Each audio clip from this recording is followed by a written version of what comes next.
In this video, I'm going to show you how to combine or merge multiple PDFs using Stirling PDF.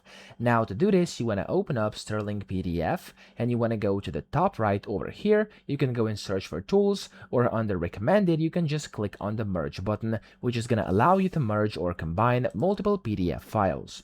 Then you want to click on add files over here, and of course you can go and open them from your computer or select them here on a list. So if you're opening them from your computer, you can just go and hold down your control key and then click on, of course, all of these that you want. I'm actually going to just leave it like it is over here, and then I'm gonna go and select these two which I want to combine or merge, and I'm gonna click on open files down here at the bottom right.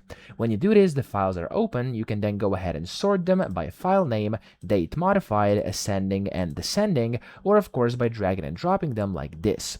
Now when you're done, you can go ahead and set the settings over here as well, and then click on the merge button down here, wait for a few seconds, and there we go, your files are gonna get merged or combined, and you can then go and save this file or modify it however you want on here. So that's how this works. I hope this video helped you out. If it did, please subscribe to the channel and help me out as well.